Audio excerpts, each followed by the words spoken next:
Okay, Bismillahirrahmanirrahim. Assalamualaikum. We are now in chapter 4, Cost Volume Profit Part 1.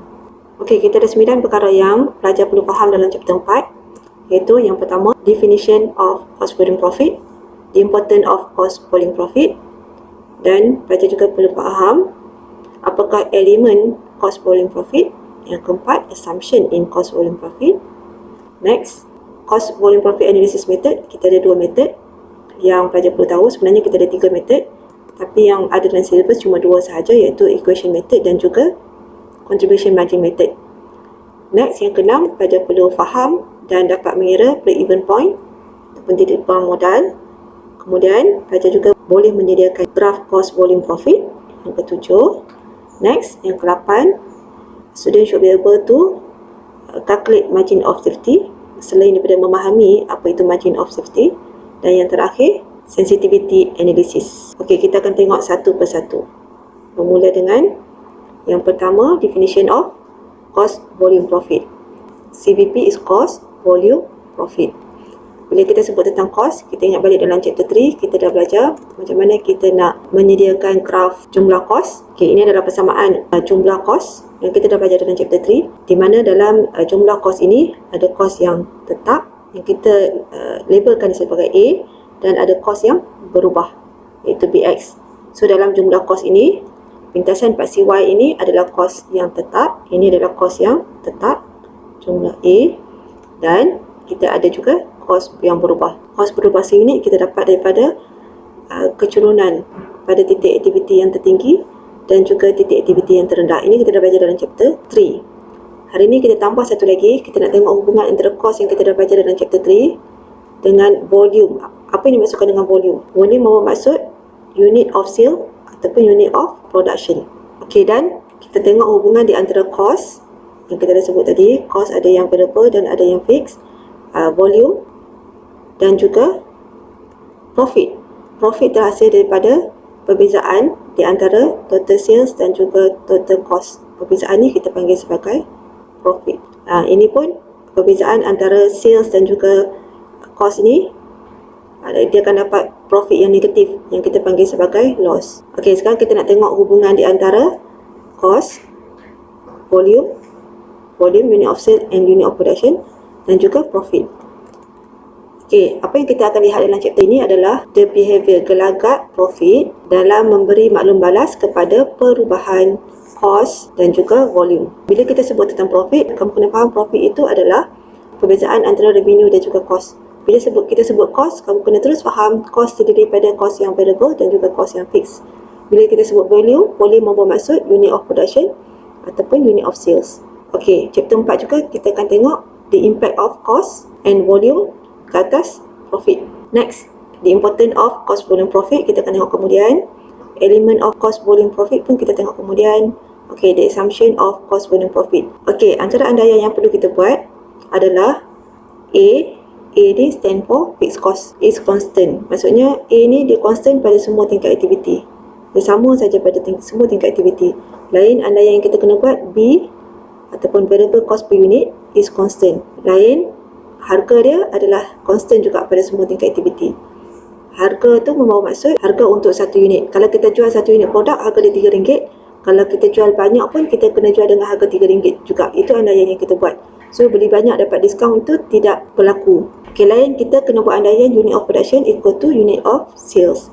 Semua yang kita produce terjual sepenuhnya. Ataupun inventory awal dan inventory akhir tidak berubah. Okey, kemudian kita juga buat andaian variable dan juga fixed cost can be identified. Kita kena buat andaian semua variable cost dan fixed cost ni kita boleh asingkan. Nak asingkan macam mana? Menggunakan kaedah high-low method, kita belajar dalam chapter 3, menggunakan kaedah simple regression method ataupun menggunakan kaedah graph. Itu kita dah belajar dalam chapter 3. Kemudian kita juga kena buat andaian cost dan juga revenue are linear. Linear itu bermaksud dia meningkat, dia berubah secara seragam. Next, analysis method. Kita ada 2 kaedah yang perlu kamu faham dalam chapter 4. Kaedah yang pertama adalah equation method dan kaedah yang kedua adalah contribution margin method. Okey, kita tengok equation method dulu. Okey, ini adalah formula menggunakan equation method, persamaan matematik. So, mana datangnya formula ini? Jom kita tengok. Macam mana kita nak mengira profit? Profit sebenarnya adalah perbezaan di antara sales dan juga cost. The differences between sales and cost. Bila kita sebut sales, sales ni adalah hasil darab unit of sales darabkan dengan harga, price. Bila sebut price, price adalah harga untuk satu unit. Untuk lecture 4, profit ni juga gunakan istilah pi. So mungkin buku lain, buku, modul ataupun kuliah-kuliah lain mungkin menggunakan short form yang berbeza. Tapi maksud dia masih lagi sama lah. Kemudian kalau kita sebut tentang cost, cost kita ada dua. Kita ada variable cost dan juga fixed cost. So jom kita kembangkan lagi persamaan ini. Keuntungan sama dengan price digantikan dengan P. Variable cost digunakan istilah B untuk variable cost per unit dan A untuk fixed cost. Dalam modul dia guna FC untuk fixed cost. Next kita kembangkan lagi, kita buka kurungan ni. So kita akan dapat unit of sales times price minus unit of production times variable cost per unit, kemudian minus dengan fixed cost. Ini adalah formula untuk mengira untung. So jumlah hasil tolakkan dengan kos yang berubah, tolakkan dengan kos yang tetap, dapatlah untung. Kemudian kita faktorkan. Kita kata tadi unit of sales dan unit of production ini sama, equal. So kita boleh gunakan mana-mana, sama ada dua-dua kita gantikan dengan unit of production ataupun dua-duanya kita gantikan dengan unit of sales. Kita akan dapat satu formula yang kita faktorkan P tolak B. Harga seunit tolakkan dengan kos berubah seunit, darabkan dengan unit of sales ataupun unit of production, kemudian tolak dengan kos-kos yang tetap, akan dapat keuntungan. Kita ada satu lagi kaedah, iaitu kaedah contribution margin, di mana kaedah contribution margin ni formula dia adalah unit of sales equal to fixed cost plus profit over price minus variable cost per unit. So sebenarnya kedua-dua formula ni lebih kurang sama lah, cuma menggunakan contribution margin method, unit of sale berada di depan. Macam mana datangnya formula ni? Kita tengok daripada formula equation method ni juga, daripada formula yang sama sini, kita cuba bentukkan formula untuk contribution margin method. Daripada sini, keuntungan nilai A akan dibawa ke sini dan keuntungan, untung, profit tambahkan dengan kos tetap akan dapat contribution margin.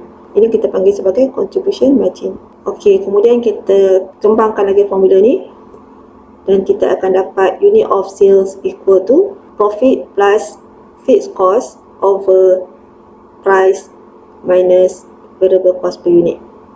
So ini samalah, benda yang sama. So sebenarnya kedua-dua formula ini sama sahaja, cuma mungkin bentuk dia berbeza. Kalau soalan minta menggunakan kaedah contribution margin method, compulsory kamu kena guna formula ni. Tapi kalau soalan minta gunakan equation method, kena guna formula ni. Tapi kedua-dua formula boleh digunakan sekiranya soalan tak mention kaedah apa yang digunakan.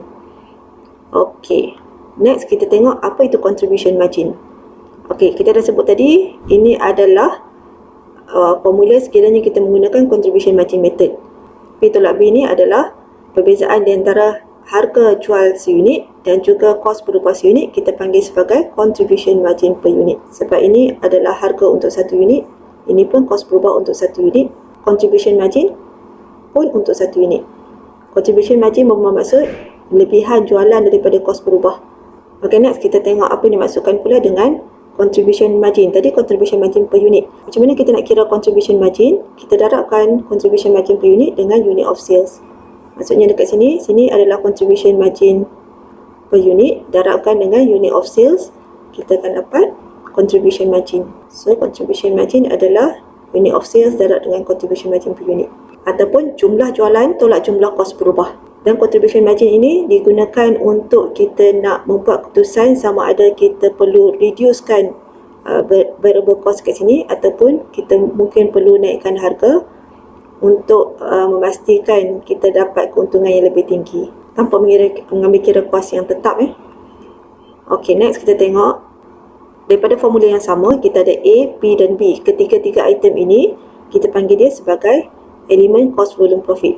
Yang kita skip tadi, di mana A adalah fixed cost, B adalah variable cost per unit dan P dia adalah price. Ketiga-tiga ni kita panggil dia sebagai element of cost volume profit. Kita andaikan ketiga-tiga elemen ini, ketiga ni adalah elemen A, B dan juga P adalah constant at all level of activities. So bila dia constant, apa yang kita cuba lihat adalah berapakah unit yang perlu dijual untuk capai satu sasaran untung. Berapakah keuntungan yang akan dicapai pada satu tahap jualan tertentu. Okay, so ini adalah kepentingan, the importance of cost volume profit. So kenapa kita perlu buat cost volume profit tu? Kepentingan dia yang kita sebut tadi lah.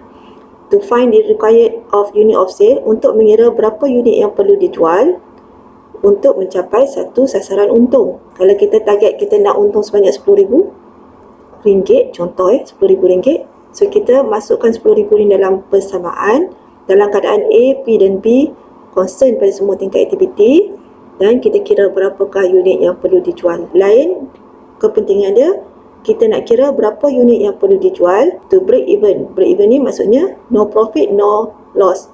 Maksudnya berapakah unit yang perlu dijual sekiranya kita nak capai tahap keuntungan sama dengan kosong. Gantikan untung sama dengan kosong. Lain, kita nak estimate profit. Berapakah keuntungan yang akan dicapai pada tingkat jualan tertentu. Kalau kita berjaya jual 30,000 unit, contoh dia, so berapakah keuntungan dia. So kita akan kira lah berapa untung dia. Kemudian kita juga nak decide harga yang perlu ditambah ke yang perlu ditetapkan untuk mencapai satu sasaran untung. Selain daripada itu, kita nak membuat ramalan kesan ke atas unit of sales dan perubahan dalam profit. Okey, ini semua kepentingan cost per profit yang kita boleh nampak daripada formula ini. Elemen pun kita nampak dalam formula ini, 3 elemen.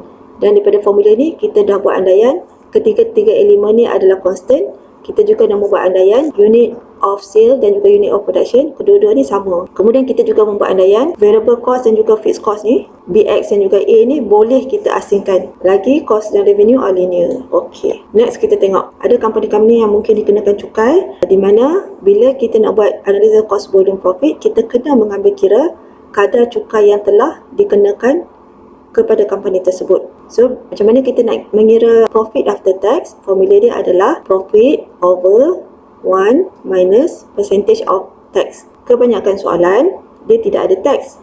So, kalau tidak ada tax, keuntungan dia adalah profit over 1 minus 0%. So, 1 tolak kosong akan dapat 1. So, untung bahagi 1 akan dapat untung. So, kebanyakan soalan, sebab tu kita punya formula kita A plus profit over P minus B. Kalau tiba-tiba ada peratusan cukai, maka kamu gantikan peratusan cukai dekat sini. Kalau peratusan cukai tu kosong, letaklah kosong. Tapi tak letak pun tak apa kalau dia kosong. Sebab untung bahagi dengan 1 akan dapat untung. Kalau ada kadar, kamu letakkan kadar dekat sini. 1 tolak kadar cukai. Kemudian keuntungan yang kita target sebelum cukai bahagi dengan kadar cukai akan dapat profit after tax. Okey, gantikan saja dalam formula yang sama. Okey, sekarang kita cerita tentang break even point. Apa yang dimaksudkan dengan break even point? Masih lagi menggunakan formula yang sama, tapi kita gantikan keuntungan sama dengan kosong. Sepatutnya dekat sini ada untung. Kenapa kita gantikan keuntungan dengan kosong? Sebab break even point membawa maksud satu level di mana profit is equal to 0. So, tidak ada keuntungan ataupun kerugian. So, kita gantikan keuntungan sama dengan kosong. Masih lagi menggunakan formula yang sama untuk mengira break even point. Break even point juga berlaku apabila contribution margin, so kita dah tengok sebelum ni, contribution margin adalah perbezaan di antara jumlah jualan dengan jumlah kos berubah. Syarikat akan mencapai break even point apabila contribution margin dapat cover fixed cost. Okey, break even point ini juga adalah satu keadaan di mana revenue dan cost are equal. Revenue tolak cost akan dapat nilai kosong. So, bila kita masukkan, kita gantikan dalam persamaan ni, kita akan dapat contribution margin tolak dengan fixed cost akan dapat kosong. So, tiga-tiga ni benda yang sama. Okey, break even point ni, dia bermaksud business will start making a profit sooner. Maksudnya, semakin tinggi break even point, semakin banyak produk yang perlu dijual untuk mencapai titik pulang modal. Maksudnya semakin tinggi tak baguslah. Okay, next kita tengok apakah dimaksudkan dengan margin of safety. Kita ada 3 formula untuk mengira margin of safety. Kita boleh kira margin of safety di dalam unit atau dalam RM ataupun dalam persen. Margin of safety membawa maksud perbezaan di antara current sale, jualan yang berjaya kita jual sekarang, dengan jualan yang sepatutnya kita jual untuk balik modal. Contoh dia, hari ni kita mampu jual ataupun current sales kita berjaya jual 10,000 unit produk, tapi kita cuma perlu jual 8,000 unit produk untuk balik modal. Ini adalah BEP. So perbezaan sebanyak 2,000 itu kita panggil sebagai margin of safety dalam unit. Kalau soalan minta dalam RM, kita boleh ambil 2,000 ni, darabkan terus dengan price, terus dapat margin of safety dalam RM. Ataupun juga boleh kira jumlah sales in RM, tolakkan dengan BEP pun dalam RM. Okey, soalan juga mungkin boleh minta dalam bentuk peratusan. So kalau dalam bentuk peratusan, lebih mudah kalau kita menggunakan unit of sale. Tapi bergantung juga kepada soalan. Kalau soalan bagi dalam RM, kita boleh je menggunakan RM, tolakkan dengan RM, bahagikan dengan RM yang current. Kita akan dapat satu jawapan yang sama dalam bentuk peratus. Okey, semakin tinggi margin of safety, semakin rendah risiko untuk kita rugi. Okey, next dalam chapter ni juga pelajar sepatutnya dapat melakar graf cost volume profit, di mana ini adalah graf yang kita dah belajar dalam chapter 3. Kemudian kita tambah lagi satu lagi garisan total sales. Lepas tu juga nak tunjukkan dekat sini, katakanlah ini adalah dia punya current sale, kita dah berjaya jual 200 unit dalam tempoh semasa. Ini adalah current sales. Dan kita perlu jual 120 unit untuk balik modal. Ini adalah BEP. So BEP adalah satu keadaan di mana total sale equal to total cost. So dia adalah persimpangan kat sini. Okey, dan ada saja garisan kita kena labelkan. So sini pun kamu kena labelkan sepatutnya. Sini ada 720. Okey, perbezaan di antara jualan yang kita dah berjaya jual dengan jualan yang sepatutnya kita jual untuk balik modal, itu kita panggil sebagai margin of safety in unit. So kita dah selamat sebanyak 80 unit sebelum kita mengalami kerugian. Okey, dan kita juga labelkan dalam RM dia 1,200 tolak dengan 720 akan dapat 480. So 480 ni boleh dapat dengan dua cara, sama ada RM tolak dengan RM ataupun 80 unit darabkan dengan price pun sepatutnya akan dapat jawapan yang sama. Ini adalah kawasan profit dan ini adalah kawasan yang loss, yang rugi. Okey, so kesimpulan dia dalam chapter 4 ni, apa yang kamu kena tahu adalah yang pertama, definition of cost volume profit, yang kedua, important of cost volume profit, kemudian student kena tahu elemen cost volume profit. Kita ada 3, fixed cost, variable cost per unit. Variable cost ni adalah variable cost per unit ni, kamu kena hati-hati. B bukan variable cost, B adalah variable cost per unit. Kemudian price, kemudian kita dah buat andaian semua A, B dan juga P ni adalah constant. Unit of sale equal to unit of production.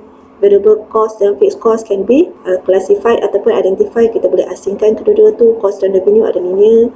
Kemudian kita tahu formula sekiranya kita menggunakan equation method, dan formula sekiranya kita menggunakan contribution margin method. Di mana dalam formula contribution margin method ini ada formula contribution margin per unit, itu P tolak B.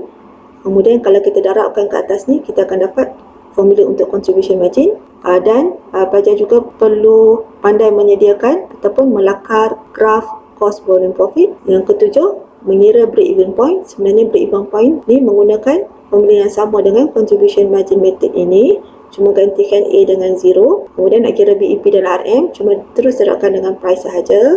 Lain, pelajar juga perlu tahu macam mana kita nak mengira margin of safety dan apakah yang dimaksudkan dengan margin of safety. Semakin tinggi margin of safety, semakin kurang risiko kita untuk rugi. Kalau break even point, semakin tinggi break even point, semakin banyak produk yang perlu kita keluarkan untuk balik modal. So semakin tinggi, semakin tak bagus.